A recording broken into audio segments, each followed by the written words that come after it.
இன்றைக்கி நாள் பிரைட்டாக லைட் போட்ட மாதிரி ஸ்டார்ட் ஆயிருக்குங்க. நான் கூட ஆரம்பத்தில் சொல்லும்போது நம்பலை, ஒரே மிளகாய் செடியில் கிட்டத்தட்ட 500 காய் கிட்ட பறிக்கலான்னு. ஆனால் லைவாக பார்க்கும்போது தாங்க தெரியுது அது எந்த அளவுக்கு உண்மைன்னு. செடியை மட்டும் பாருங்கள், ஏதோ சீரியல் பல்ப் போட்ட மாதிரி குட்டி குட்டியாக அவ்வளோ காய் இருக்குங்க. நான் முன்னாடியே காமிச்சிருப்பேன், காந்தாரி மிளகான்னு. ஒரு சிலர் வானம் பார்த்த மிளகான்னு சொல்லுவாங்க, இல்லை சீனி மிளகான்னு சொல்லுவாங்க. மலைவாழ் மக்கள் தாங்க அதிகமாக யூஸ் பண்ணிகிட்டு இருந்தாங்க, ஏன்னா அவ்வளோ காரம் இருக்கும். ஒரே செடியில் பாருங்களேன் எவ்வளோ சூப்பராக காய் பிடிச்சிருக்குன்னு. வீட்டுக்கு 2 செடி இருந்தால் போதுங்க, மிளகாய்க்கு பஞ்சமே இருக்காதுன்னு நினைக்கிறேன். எனக்கு அப்படியே சூப்பராக ஃபஸ்ட் அறுவடையே மிளகாவை பறிச்சுக்கலாங்க.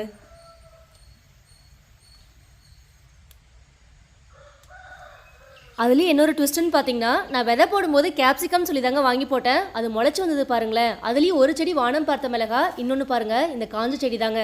லைட்டாக நெய் மிளகா மாதிரியே இருந்துச்சு. அதையும் கிண்டலாக சொல்லியிருந்தீங்க பூமி பார்த்த மிளகான்னு. அந்த நேம் கூட நல்லா தாங்க இருந்துச்சு. ஆனால் காந்தாரி மிளகாங்க பெருசாக பராமரிப்பே இல்லாமல் 3 வருஷம் வரைக்கும் நல்லா காய்க்கு வரும்னு சொன்னாங்க. நோய் தாக்கமும் பெருசாக இருக்காதுன்னு சொல்லியிருந்தாங்க. ஆனால் வெள்ளைப்பூச்சி லைட்டாக இருந்ததுங்க, இருந்தாலும் ஸ்ட்ராங்காக பாருங்களேன் எவ்வளோ காய் பிடிச்சிருக்குன்னு.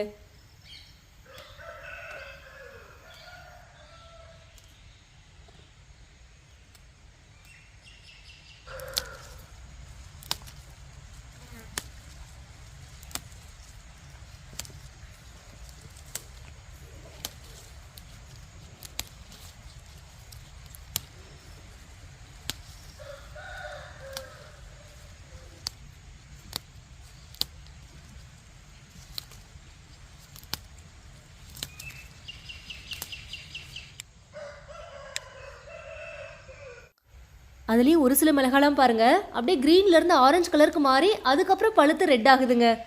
அதனால தாங்க சீரியல் பல்ப்னு சொன்னேன், கொஞ்சம் அந்த ஃபீலில் தான் இருக்குது. அப்படியே கலர் கலராக இருக்குங்க. இது அப்படியே சூப்பராக பார்த்தீங்கன்னா காந்தாரி மிளகாய் அறுவடையும் பண்ணியாச்சு. செடியே பாருங்கள் அப்படியே எம்டியாக மாற்றியாச்சுங்க. அப்படியே அந்த சைடு வாங்க. இன்றைக்கி சீனி மிளகாய் மட்டும் இல்லைங்க, நிறைய வெரைட்டி மிளகாய் அந்த சைடும் இருக்குது. மிளகாயிலேயே நிறைய வெரைட்டி இருக்குங்க. ஆனால் நம்மள மாதிரி நார்மல் பீப்புளுக்கு தெரிஞ்சது 2 மிளகாய் தாங்க. ஒன்று குண்டு மிளகாய், இன்னொன்று நீல மிளகாய். அதையும் தாண்டி இப்போ சீனி மிளகாய் தெரிஞ்சிருக்கோம். இன்னும் கொஞ்சம் வித்தியாசமாக தெரிஞ்சுக்கணும் அப்படின்னா ஒன்று கொடை மிளகாய், இன்னொன்று பஜ்ஜி மிளகாங்க. போதுங்க, நம்ம லைஃப்க்கு இந்த மிளகாய் தெரிஞ்சிருந்தாவே வாழ்க்கையை ஓட்டிடலாம். அடுத்து நீல மிளகாய் அறுவடைங்க. நல்லா கொத்து கொத்தாக காய்க்கு வந்திருக்கு. எல்லாம் பழம் பழுத்ததுக்கப்புறம் அறுவடை பண்ணுவாங்க. நம்ம தாங்க செடியிலேயே காஞ்சு அறுவடை பண்ணுறோம்.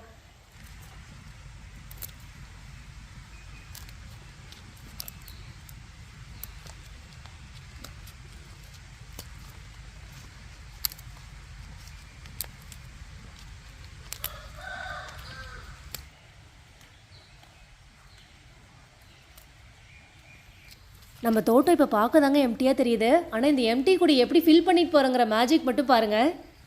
அப்படியே சூப்பராக மிளகாய் அறுவடை பண்ணியாச்சு. இது பாருங்களேன், லாஸ்ட் டைம் காமிச்சிருப்பேன். இந்த இடத்துல ஒரே ஒரு கேரட் செடியில் அவ்வளோ பூ இருந்துச்சுங்க. அந்த விதைகள் விழுந்து பாருங்கள், நிறைய விதைகளும் எடுத்து வச்சிட்டேன். அப்படியே குட்டி குட்டியாக நிறைய செடிகள் அங்கங்கே முளைச்சிருக்குங்க. அது நல்லா வளர்ந்து வந்துருச்சு. இந்த கத்திரிக்காய் செடியும் அப்படி தாங்க. விதைக்கு வேணும்னு சொல்லிட்டு ஒரே ஒரு காய் விட்டு வச்சுருந்தேன். ஏன்னா இந்த காய் அவ்வளோ டேஸ்ட்டாக இருக்குங்க. முள்ளு கத்திரிக்காய், அதுவும் பச்சை கலரு. மினி பூசணிக்காய் மாதிரி இருக்குங்க. ஒரே ஒரு காய் லைட்டாக அழுகிருச்சுன்னு சொல்லி பறிச்சிட்டேங்க.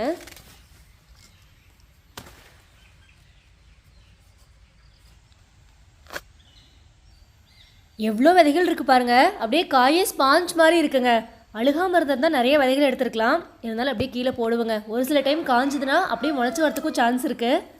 அடுத்து அப்படியே நம்ம வேலி பக்கம் போகலாங்க. இப்போ நம்ம தோட்டத்தோட தலைவர் பதவியில் இருக்கிறது பூனைக்காளி தாங்க.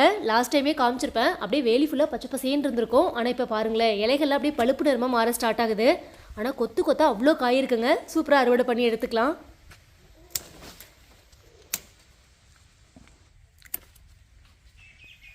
கொத்து கொத்தா பறிக்கவே ஆசையாக இருக்குங்க. கொஞ்சம் பார்க்க புளியங்காய் ஃபேமிலி மாதிரியே இருக்குது. நிறைய பேர் சொல்லியிருந்தீங்க பூனைக்காளியில் வந்து ரெசிபி ட்ரை பண்ணுங்கன்னு. இன்றைக்கி நம்ம விருந்தில் பூனைக்காளிக்கு ஒரு முக்கிய பங்கு இருக்குங்க.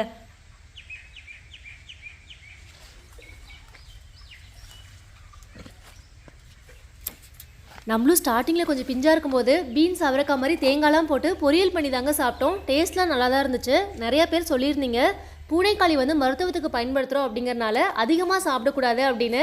அதுக்கப்புறம் எனக்கும் என்ன பண்ணுறதுனே தெரியலங்க. நம்ம ஊரில் பக்கத்தில் கொடுத்தோம் அப்படின்னாலுமே இந்த காய் பற்றி தெரியாதனால சமைக்கிறதுக்கு யாருமே விரும்பலைங்க. அதுக்கப்புறம் தான் சரி முத்தை விட்டு விதைகளாக எடுத்துக்கலாம் அப்படின்ட்டு அப்படியே விட்டாச்சுங்க. நல்லா காய் வந்து முத்துனதுக்கப்புறம் பார்த்திங்கன்னா அந்த பீன்ஸை மட்டும் எடுத்துமே சமைச்சிருந்தாங்க. இன்றைக்கி அந்த ரெசிபி தாங்க ட்ரை பண்ண போகிறோம். இது பாருங்கள், ஃபஸ்ட்டு வந்த காய்ங்க அப்படியே வதக்கி விட்டுட்டேன். கட் பண்ணி எடுத்து வச்சிடலாங்க பத்திரமா. ஸ்டார்டிங்கில் வந்த காயெல்லாம் பாருங்கள் அப்படியே கொஞ்சம் கொஞ்சமாக காய ஆரம்பிக்குது. நல்லா காஞ்சதுக்கப்புறம் விதைகளை எடுத்து வறுத்து நம்ம பொடி பண்ணி வச்சிட்டோம் அப்படின்னாலுமே பால் தண்ணி அந்த மாதிரி கலந்து குடிச்சிக்கலாம்னு சொல்லியிருந்தாங்க. நம்மளும் அந்த ப்ராசஸ் பண்ணிடலாங்க லாஸ்ட்டாக. ஏன்னா அவ்வளோ காய் கொட்டி இருக்கு. அது இந்த காம்பவுண்ட் ஃபுல்லாக பாருங்கள் உள்ளே அப்படியே கொத்து கொத்து அவ்வளோ காய் இருக்குங்க.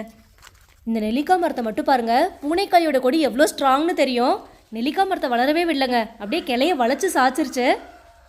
நம்ம விதை போட்டது என்னமோ காம்பவுண்டோட இந்த பக்கம் தாங்க, அப்படியே அந்த பக்கமும் பாருங்கள் பாதி இடத்த ஆக்குப்பை பண்ணியிருக்குங்க. ஆனால் அப்படியே கொத்து கொத்தா அவ்வளோ நீளமாக காயிருக்குங்க இந்த சைட் ஃபுல்லாக.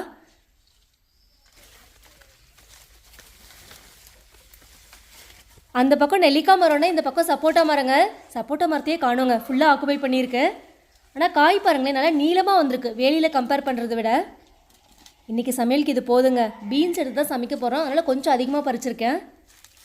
அப்படியே வாங்க, அந்த சைட் கொஞ்சம் கத்திரிக்காவும் இருக்குது. அப்படியே ஒரு வீவும் காமிக்கிறேங்க. பூனைக்காளி வந்து நம்ம தோட்டத்தில் எந்தளவுக்கு ஆக்குப்பை பண்ணியிருக்கா அப்படிங்கிறத பாருங்கள். ஸோ கண்டிப்பாக இந்த காய் வந்து நிறையா பேருக்கு புதுசாக இருக்கும் அப்படின்னு நினைக்கிறேங்க. ஏன்னா நம்ம சைடில் யாருமே பெருசாக கேள்விப்பட்டிருக்க மாட்டோம்.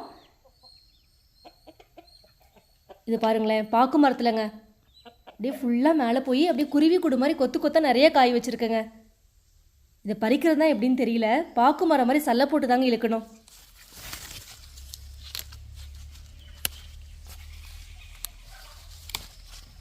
இன்றைக்கி தெரியாத நிறையா பேர் பூனைக்காளி பற்றி தெரிஞ்சிருப்பீங்கன்னு நினைக்கிறேன். ஒரே ஒரு செடியில் எவ்வளோ காய் பறிக்க முடியும் அப்படிங்கிறது எனக்கு ஒரு புதுவிதமான எக்ஸ்பீரியன்ஸாக தாங்க இருந்தது. அப்படியே இந்த சைடில் பாருங்கள், சொரக்காய் செடிக்கு இடமே இல்லைங்க, எங்கே போய் காய் காய்ச்சிருக்குன்னு பாருங்கள். அது என்னவோ தெரியலங்க, நம்ம காட்டில் எந்த காயும் தரையில் காய்க்க மாட்டேன்னு அடம்பிடிக்குது. மோட்டார் ரூம் மேலே ஏறிச்சு அது ஓகேங்க, அதுக்கு மேலே பைப்பில் போச்சு அது கூட ஓகே தான். இது அதையும் தாண்டி பாருங்களேன், தென்னை மரத்தோட மட்டையில் கனெக்ஷன் கொடுத்துருக்கு. அந்த மட்டை எப்போ விழுகுனே தெரியலங்க, அப்படியே கட் பண்ணி எடுத்து விட்டுடலாம்.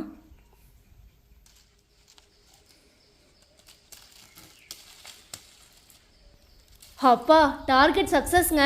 எடுக்கும்போது கொஞ்சம் பயமாக தான் இருந்தது. ஏன்னா அந்த கொடியில் மட்டும் பாருங்கள் ஒரு 10 பிஞ்சுக்கு மேலே இருக்குங்க. அப்படியே குட்டி குட்டியாக அழகாக இருக்குது. ஒரு பாவக்காவும் இருக்குங்க இன்றைக்கி.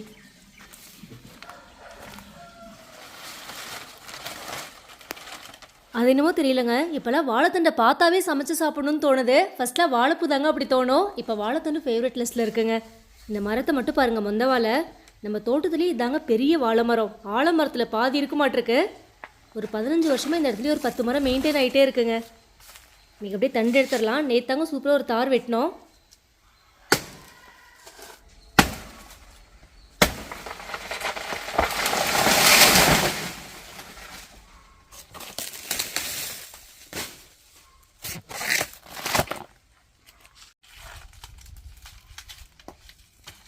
ஃப்ரெஷ்ஷான வாழைத்தண்டு எடுத்தாச்சுங்க. இன்றைக்கி சமையலில் வாழைத்தண்டு பொரியலும் ஆட் பண்ணிக்கலாம். நெக்ஸ்ட்டு விசிட் பார்த்திங்கன்னா குட்டி தோட்டம் தான். அங்கேயும் எம்டியாக தாங்க இருக்குது. அப்படின்னு நினச்சி நம்ம போகாமல் இருக்கக்கூடாது. இப்போ போய் மட்டும் பார்க்கலாம் எவ்வளோ காய் அறுவடைக்கு இருக்குது அப்படிங்கிறத. ஃபஸ்ட்டு நம்ம குண்டு மிளகாய் தாங்க க்ரோ பேக்கில் வச்சு வருஷ கணக்கில் இருக்கும். கொடை வள்ளல் மாதிரி அள்ளி கொடுத்துக்கிட்டே தான் இருக்குது. கண்டினியூஸாக பார்த்திங்கன்னா இதில் காய் இருந்துக்கிட்டே இருக்கும். நம்ம ஆல்ரெடி நீல மிளகாய் பறிச்சிட்டோம். குண்டு மிளகாய் இல்லைன்னு வருத்தப்பட தேவையில்லைங்க, இதில் நிறையா இருக்குது. இந்த சைட் நுரப்பிக்குங்க. இந்த செடியை பற்றி என்ன சொல்கிறதுனே எனக்கு தெரியலங்க. எதுக்கு தான் இவ்வளோ காய் காய்க்குதோ அப்படின்னு சொல்கிற அளவுக்கு காய் இருந்துக்கிட்டே தாங்க இருக்குது. இன்றைக்கி பொடலங்காவுமே 2-3 இருக்குது. க்ரோ பேக்கில் வந்து தானாக ஒரு செடி முளைச்சதுங்க. அது அப்படியே வேலியில் படர்ந்து சூப்பராக காய்க்கும் வந்துருச்சு. அந்த சைட் வாங்க, அப்படியே பச்சை பசையேன்னு தெரியுது பாருங்கள், பண்ணைக்கீரைங்க. மிளகாய் செடியில் க்ரோ பேக்கில் வச்சுருந்தோம் இல்லையா, அதுவும் நல்லா வந்துக்கிட்டு இருக்கு. இந்த ஒரு செடி சூப்பராக வந்திருக்குங்க.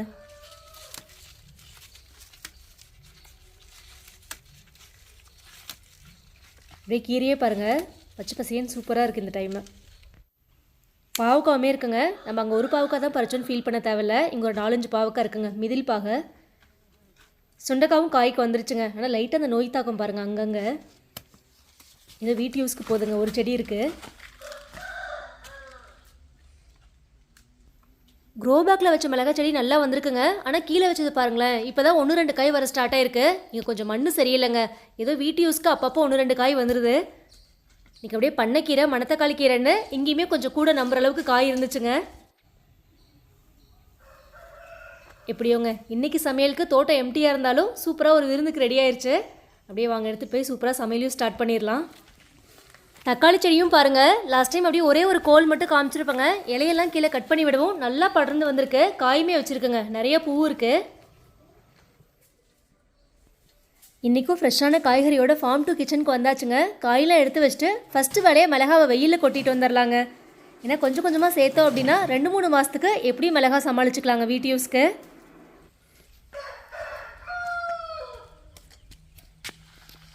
இப்போ பாக்குத்தோப்புலையுமே ஒரு 10 செடி நல்லா காய்க்கு இருக்குங்க. அன்றைக்கி அறுவடை பண்ணி காமிச்சிருப்பேன். சிறு துளி பெருவெல்லம் வாங்க கொஞ்சம் கொஞ்சமாக சேர்த்தோம் அப்படின்னா எப்படியும் வந்து மேனேஜ் பண்ணிக்கலாங்க. இதெல்லாம் சூப்பராக காஞ்சிக்கிட்டு இருக்கு. அப்படியே பேட்சாக காய வச்சு எடுத்து வச்சுக்கிறதுங்க.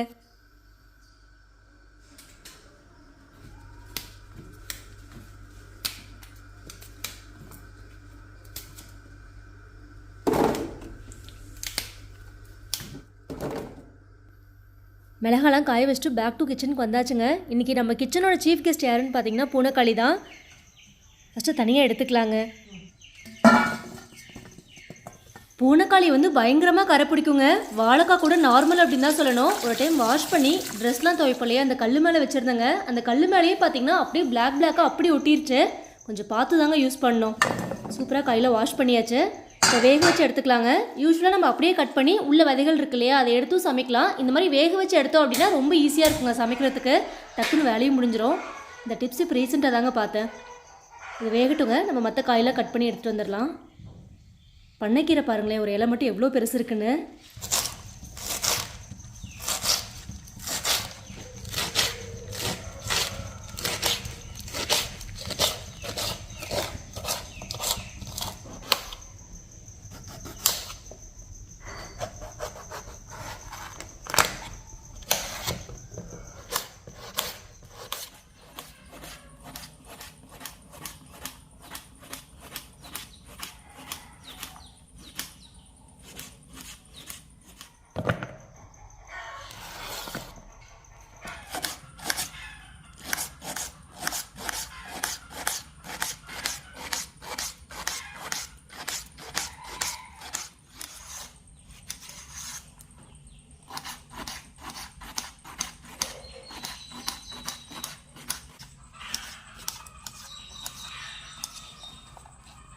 இன்றைக்கி பீக்கங்காய் நுர பீக்கங்காய் ரெண்டுமே இருந்துச்சு. சூப்பராக அதையும் கட் பண்ணியாச்சுங்க.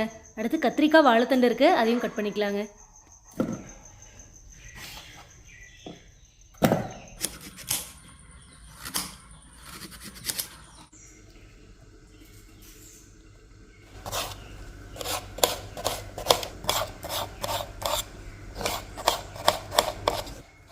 நம்ம மற்ற காயெல்லாம் கட் பண்ணுறதுக்குள்ளே பாருங்கள் பூனைக்காயுமே சூப்பராக வெந்துருச்சு. இப்போ பீன்ஸை மட்டும் தனியாக எடுத்துக்கலாங்க. நல்லா விதைகளுமே வெந்திருக்கும். இப்போ எடுக்கவும் ரொம்ப ஈஸியாக இருக்குங்க.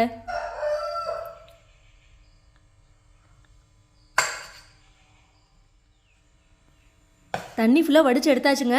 ஆறுனதும் விதைகள் எடுத்துடலாம். அதுக்கு முன்னாடி வாழைத்தண்டு போட்டு வச்சிடலாங்க. இந்த வேலை முடிக்கிறதுக்குள்ளே அதுவும் வெந்துடும்.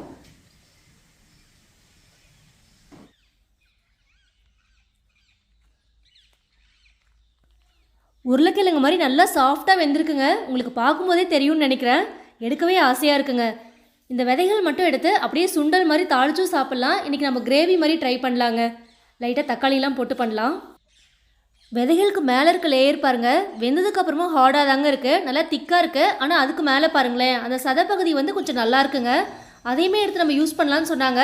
உருளைக்கிழங்கு மாதிரி இருக்குங்க கொஞ்சம் பார்க்குறதுக்கு. நம்ம வந்து விதைகள் மட்டும் தாங்க எடுத்து இன்றைக்கி செய்ய போகிறோம். இது நம்ம பச்சையாக கட் பண்ணோம் அப்படின்னா பர்பிள் கலரில் அப்படியே பார்க்கவே சூப்பராக இருக்குங்க. எடுக்க கொஞ்சம் கஷ்டமாக இருக்குது. ஆனால் இந்த மாதிரி வேக வச்சு எடுத்துட்டோம் அப்படின்னா ரொம்பவே ஈஸியாக இருக்குங்க. இந்த விதைகளுக்கு மேலே ஒரு லேயர் இருக்குங்க, அதுவுமே யூஸ் பண்ணக்கூடாதுன்னு சொல்லியிருந்தாங்க. நம்ம அதையும் எடுத்து தான் செய்ய போகிறோம். கொஞ்சம் வேலை எக்ஸ்ட்ரா செய்கிற மாதிரி தான் இருக்கும். ஆனால் டேஸ்ட் நல்லா இருக்குங்க. எப்போயாவது ஒரு டைம் செய்கிறோம் அப்படிங்கும்போது இந்த மாதிரி செஞ்சு சாப்பிட்லாம் தாராளமாக. விதைகளுக்கு மேலே இருக்க லேயரும் பாருங்கள், எடுக்க ஈஸியாக தாங்க இருக்குது. என்ன கொஞ்சம் குட்டி குட்டியாக இருக்குங்கிறனால எடுக்கிற டைம் அதிகமாகுதுங்க. நம்ம யூஸ்வலாகவே கடைகளில் இந்த மாதிரி பீன்ஸ்லாம் வாங்கி அப்படியே ஊற வச்சு வேக வச்சு சாப்பிடுவோம். பட் இந்த மாதிரி செடியிலேயே பறித்து ஒவ்வொரு ப்ராசஸாக செய்யும்போது வேலைகள் அதிகமாக இருந்தாலும் கொஞ்சம் நல்லா தாங்க இருக்குது திருப்தியாக செய்கிறதுக்கு.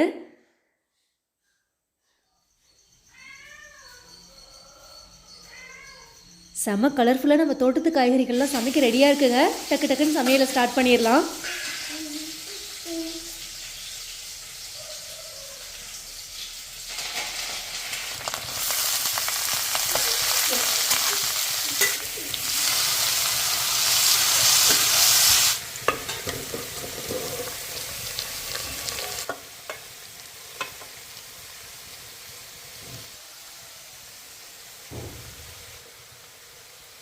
இன்றைக்கி பீக்கங்காய் பொரியல், வாழைத்தண்டு பொரியல், சொரக்காய், பண்ணைக்கீரை, கத்திரிக்காய்லாம் போட்டு ஒரு சூப்பரான கடையிலும் பண்ணிடலானுங்க. எல்லாமே ரெடி ஆகிட்டுருக்கு. அவ்வளோதாங்க, தேங்காய் போட்டு இறக்கிடலாம். பொரியல்லாம் ரெடி ஆயிடுச்சு. நம்ம கடையிலும் பாருங்கள் கலர்ஃபுல்லாக ரெடி ஆயிடுச்சு. சொரக்காவோட பண்ணைக்கீரை போட்டோம் அப்படின்னா டேஸ்ட் நல்லாயிருக்குங்க சாப்பிட்றதுக்கு. அடுத்து பூனைக்காளியும் ரெடி ஆயிடுச்சுங்க. இதெல்லாம் ரெடி ஆகிறதுக்குள்ளேயே அந்த பீன்ஸும் தனியாக எடுத்தாச்சு. வேஸ்ட்டு மட்டும் பாருங்களேன் எவ்வளோ இருக்குன்னு. அப்படியே கலர்ஃபுல்லாக இருக்குங்க. ஒரு டிஃப்ரெண்ட்டான கலரில் இருக்குது, அந்த க்ரே கலர் கலந்த மாதிரி. இதுவும் ரெடி பண்ணிடலாங்க. கொஞ்சம் உருளைக்கிழங்கு சேர்த்து நீங்கள் நம்ம பண்ண போகிறோம். நார்மலாங்க எண்ணெய், கடுகு, கருவேப்பிலை, வெங்காயம், தக்காளிலாம் போட்டுட்டு நல்லா வதக்கியாச்சுங்க. உருளைக்கிழங்கும் வேக வச்சு எடுத்து வச்சுட்டேன். தக்காளியும் அரைச்சி ரெடியாக வச்சுருக்கேங்க. நல்லா தக்காளியெல்லாம் வதங்கினதுக்கப்புறம் பார்த்திங்கன்னா அப்படியே இந்த விதைகளை வந்து போட்டுடலாங்க. பூனைக்காளி விதைகளை போட்டுடலாம். பார்க்கவே சூப்பராக இருக்குங்க. இது வந்து பட்டர் பீன்ஸ்னு சொல்லுவாங்கன்னு சொல்லியிருந்தாங்க. எனக்கும் எக்ஸாக்டாக தெரியலங்க. லைட்டாக வெண்ணெய் போட்ட ஃபீல் இருந்தது. அவ்வளோதாங்க, நல்லா வதக்கிட்டு இப்போ வந்து தேங்காய் பால் ஆட் பண்ணிக்கலாங்க. நல்லா ட்ரை ஆகிற வரைக்கும் கொதிக்க விட்டோம் அப்படின்னா ஒரு சூப்பரான குருமா மாதிரி ரெடி ஆயிருங்க. கிரேவியாகவும் சாப்பிட்டுக்கலாம். சப்பாத்தியில் ஒரு சூப்பரான காம்பினேஷனாக இருக்குங்க. எனக்கு அப்படியே செம்ம கலர்ஃபுல்லாக நம்மளுடைய சமையல் ரெடி ஆயிடுச்சுங்க. வாங்க சாப்பிட்லாம்.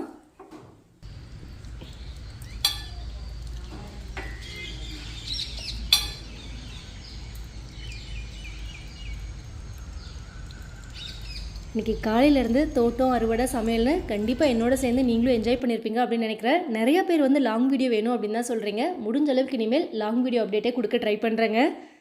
நம்மளும் இன்றைக்கி கிளம்ப வேண்டிய டைம் வந்தாச்சு. நெக்ஸ்ட் இதோட சூப்பரான கார்டன் அப்டேட்டோட திரும்பி உங்களை சந்திக்கு வரேன். பாய்.